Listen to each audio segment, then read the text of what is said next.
अस्सलामुअलैकुम। पीकेएलआई के पॉडकास्ट में आप सबको खुशामदीद। आज मेरे साथ हैं प्रोफेसर डॉक्टर इफ्तिखार एजाज साहिबा। डॉक्टर साहिबा से हम बात करेंगे सीकेडी के बारे में। डॉक्टर साहिबा का 30 साल से जायद एक्सपीरियंस है और पीकेएलआई में बतौर चाइल्ड नेफ्रोलॉजिस्ट जो हैं ये अपनी खिदमत सर अंजाम दे रही हैं। अस्सलामुअलैकुम मैडम। वालेकुम अस्सलाम सारा।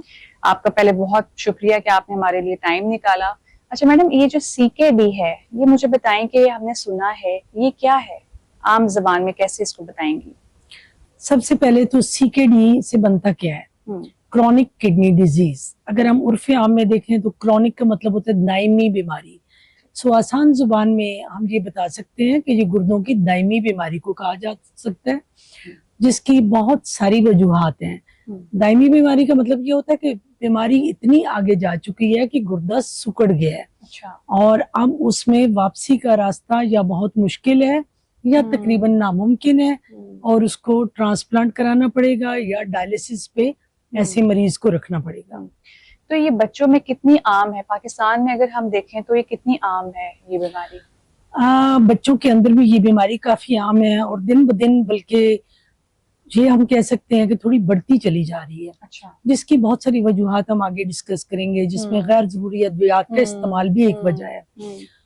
इसमें अगर हम रफ एस्टिमेट के मुताबिक बात करते हैं तो तकरीबन हर 10 लाख में से 60 से 70 बच्चों को ये बीमारी होती है। और इसकी वजूहात क्या हैं? ज्यादा छोटे बच्चों में जब माँ के पेट में बच्चा है और उसके बाद पहले दूसरे तीसरे चौथे साल तक आमतौर पे ये उन वजूहात की वजह से होती है जिसके अंदर बनावट में प्रॉब्लम है। अच्छा। यानी गुर्दा सही बना नहीं, गुर्दा कमजोर है या इस तरह के उसके मसाइल जो माँ के पेट से बच्चा लेके पैदा हुआ है। और उसके बाद बहुत सारे और मसाइल हैं जिसके अंदर गुर्दे की सोजिश, इन्फ्लेमेशन, ऑटो इम्यून डिजीजेस, गुर्दे की पथरी, गलत अद्वियात का इस्तेमाल और ऐसी बेशुमार चीजें हैं जो गुर्दे को जाया कर देती हैं। ये माँ के पेट से ही पता चल जाता है कि बच्चे को जो है ये बीमारी है? बहुत सारी बीमारियों को पता चल जाता है, सब बीमारियों का नहीं चलता। उसकी वजह ये है कि कुछ मौरूसी और पैदाइशी नकाइस हैं, उनकी बाज़ दफा इंडिकेशन तभी पता चल जाती है जब बच्चा भी माँ के पेट में होता है। ठीक है। और आजकल क्योंकि जदीदियत का दौर है और अक्सर अल्ट्रासाउंड माएँ कराती रहती हैं एंटीनेटल पीरियड में, तो उसमें बहुत दफा हमें अंदाजा हो जाता है। जिसकी कुछ इंडिकेटर्स हैं, कुछ तो गुर्दे के अल्ट्रासाउंड के ऊपर ही अंदाजा हो जाता है कि गुर्दे की साख्त कैसी है, उसकी एकोजेनिसिटी और मुख्तलिफ चीजें होती हैं। और कभी कभी ये होता है कि माँ परेशान होती है, ये फैमिली परेशान है कि डॉक्टर ने कहा है पेट में पानी बहुत कम है। जब पानी बहुत कम होता है तो अक्सर उसकी वजह कमजोर गुर्दा होता है। अच्छा। जो मुख्तलिफ वजूहात की वजह से होता है। सो बिल्कुल ये अल्ट्रासाउंड बहुत जरूरी भी है और फायदेमंद भी है, क्योंकि आप अगर बहुत जल्दी पिक कर लेते हैं तो फिर अक्सर उसमें बहुत बेहतरी लाई जा सकती है, इससे पहले कि बहुत देर हो जाए। कुछ टेस्ट के बारे में बता दें कि माँ को कौन से महीने में टेस्ट करवाना चाहिए? माँ को जी बेसिकली एक तो एनोमली स्कैन जो तकरीबन हर बंदे को पता है आजकल, जब आप गायनी ऑप्स के डॉक्टर के पास जाते हैं तो आपको कहते हैं ये तकरीबन जब बच्चे की गेस्टेशनल एज यानी माँ के पेट में 22 हफ्ते गुजरते हैं तो उस वक्त ये स्कैन किया जाता है। और उस स्कैन में अमूमन ये अंदाजा हो जाता है कि गुर्दे का कोई मसला है या नहीं।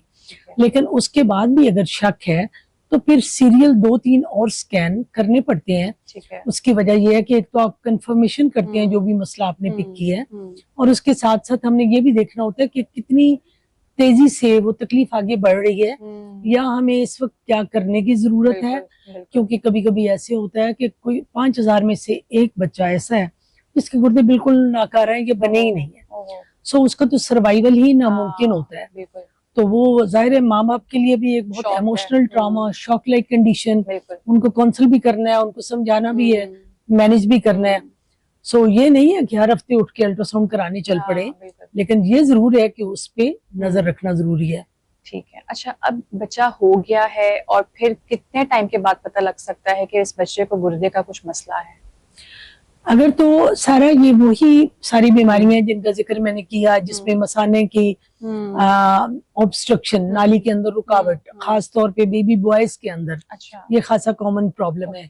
इसी तरह ऊपर नालियों में रुकावट, कभी कभी बच्चे पैदा होते हैं तो अभी माँ के पेट में बच्चे, हमने ऐसे केसेस देखे हैं जो कि उसकी पूरा किडनी स्टोन से भरा होता है, पत्थरियों से भरा होता है। सो वो गुर्दे को जाया कर रहे हैं, इसी तरह साख्त के अंदर, बनावट के अंदर बहुत सारे मसाइल होते हैं। तो ये क्योंकि हम जब एंटीनेटल अल्ट्रासाउंड कराया तो उसके ऊपर ये अंदाजा हो गया था, तो उसको हमने आगे लेके चलना है। लेकिन अगर बिल्कुल नॉर्मल बेबी पैदा हो गया तब तक उसके गुर्दा मसाना बिल्कुल ठीक था, तो फिर हमें पैनिक होने की जरूरत नहीं है। फिर ये करना होता है कि आप रूटीन में कोई अल्ट्रासाउंड कराते हैं, या कभी कभी मैं आपको अगर अपने एक्सपीरियंस शेयर करूं तो बहुत सारे बच्चे हमारे पास ऐसे आते हैं कि समहाउ एंटीनेटल अल्ट्रासाउंड भी नहीं हुआ, गुर्दे की कोई नाली तंग थी जिसकी वजह से गुर्दे पे सोजिश आती चली गई, हाइड्रोनेफ्रोसिस बहुत बुरी तरह हो गया, बच्चा 8 साल का हो गया, किसी को पता ही नहीं। अचानक पेट में दर्द हुआ या कोई और इलामत आई, जाके अल्ट्रासाउंड कराया तो उस वक्त पहली दफा अंदाजा हुआ। उसमें फिर क्या इलाज होता है? उसका इलाज उसकी कितनी शिद्दत है और किस स्टेज पे है उसके मुताबिक होता है, क्योंकि कुछ इंडिकेटर्स होते हैं अगर वो हमारे फुलफिल हो रहे हैं और हम कहते हैं कि अब ये वो स्टेज है कि हमें मजीद वेट नहीं करना, तो ऑब्वियसली सर्जरी उसका इलाज है। अच्छा, जिसको किडनी ट्रांसप्लांट कहा जाता है? नहीं, ये वो सर्जरी है जो नालियां खोलने के लिए मैं कह रही हूँ, पाइलोप्लास्टी, पेल्विक यूरेटेरिक जंक्शन ऑब्स्ट्रक्शन है, या नीचे अगर मसाने की नाली तंग है, पोस्टीरियर यूरेथ्रल वाल्व्स हैं, उसके लिए फल्ग्रेशन होती है। किडनी ट्रांसप्लांट की बारी तो तब आएगी जब गुर्दे बिल्कुल नाकारा हो चुके हैं और दोनों गुर्दा नाकार हैं, क्योंकि अक्सर वालिदैन मुझसे एक सवाल करते हैं, जी जब गुर्दा फेल खुदा न खास्ता हो जाता है, जी इसके क्या दोनों गुर्दे खराब है? तो वो सबको ये जरूर समझ लेना चाहिए कि अगर एक गुर्दा टोटल भी जाया हो चुका है और एक ठीक है तो कुछ भी नहीं होता, आप नॉर्मल जिंदगी गुजारते हैं। लेकिन अगर दोनों बिल्कुल काम करना छोड़ गए हैं तो उसको हम कहेंगे कि ये गुर्दा फेल है। अच्छा डॉक्टर साहिबा, मुझे बताएं कि PKLI में कौन कौन से इलाज इस वक्त हम कर रहे हैं और बड़े कामयाबी के साथ कर रहे हैं?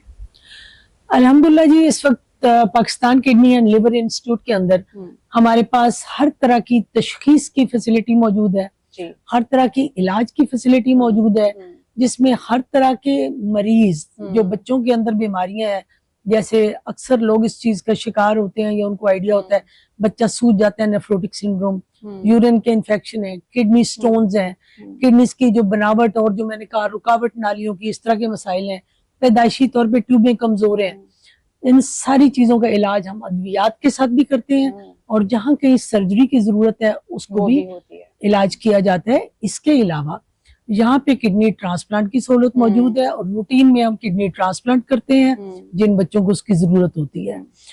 जो उस पे नहीं जा सकते किसी भी वजह से, उसके लिए डायलिसिस की सहूलत मौजूद है। ठीक है, और इन छोटे बच्चों का जो है वो डायलिसिस हो जाता है, डायलिसिस पे उसी सूरत में किया जाता है जब इनके किडनीज का बहुत इशू हो जाए, एक्सट्रीम पे चला जाए, उसके कितने टाइम के बाद फिर ट्रांसप्लांट इन बच्चों का होता है? और अगर कोई वालिदैन है देख रहे हैं जिनके बच्चों को ये प्रॉब्लम है तो वो क्या इजीली यहाँ पे आ सकते हैं, इलाज करवा सकते हैं सब कुछ? आपके सवाल में बेसिकली 2 सवाल है, मैं 1 बाय 1 आंसर करूंगी। पहली बात तो ये है कि एक चीज है कि किसी को पता ही नहीं था या समहाउ वो पहुंच नहीं पाए किसी अच्छे हॉस्पिटल में और वो काम लेट होता गया, बच्चे इमरजेंसी सूरत में आया हमारे पास, तो एकदम से लामुहला ट्रांसप्लांट नहीं हो सकता, उसका अपना एक प्रोसीजर है, उस पर टाइम लगता है, कुछ वक्त। ऐसी सूरत में हम उसके लिए डायलिसिस की फैसिलिटी देते हैं और बच्चे को डायलाइज करके स्टेबल करते हैं। अब उसके बाद 2 सूरतें बनती हैं। एक तो ये है कि कुछ वालिदैन वो हैं जिनके पास डोनर मौजूद नहीं है या कोई और ऐसी कबाहतें हैं, मसलन मसाना बहुत कमजोर है या कुछ और इश्यूज होते हैं जिनमें फिलहाल डायलिसिस ट्रांसप्लांट के लिए नहीं सोचा जा सकता, तो उनको हम डायलिसिस के ऊपर मेंटेन करते हैं।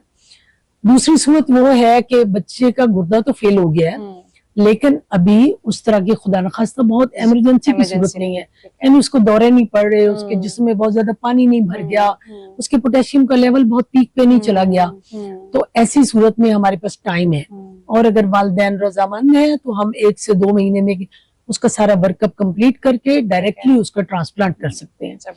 और अगली जो दूसरा कंपोनेंट आपके सवाल था उसमें ऑब्वियसली ये एक बहुत महंगा तरीका इलाज है, लेकिन इस इदारे की खूबसूरती ये है कि जो अफोर्ड कर सकता है वो जाहिर है पैसे देगा, जो कम कर सकता है उसकी जेब के मुताबिक, और जो नहीं कर सकता उसको गवर्नमेंट फुली फंड करती है, फुली उसको सपोर्ट करती है। ये एक बहुत बड़ी फैसिलिटी है जो कि खासतौर पे सूबा पंजाब में तो कहीं और इस तरह की बिल्कुल अवेलेबल नहीं है। अच्छा डॉक्टर साहिबा, अगर हम इस बीमारी की नौयत को देखें तो इसके सिम्टम्स, इसके अलामात क्या हो सकते हैं? गुर्दे की सोजिश, अब उसकी इलामात क्या है? सबसे पहले बच्चा जब सो के उठता है वालिदैन देखते हैं आंखों के आसपास सोजिश है, वो परेशान हो जाते हैं, 1-2 दिन गुजरते हैं, वो सोजिश मजीद बढ़ जाती है, पाँव पे, टांगों पे, पेट के अंदर सब सोजिश आ जाती है।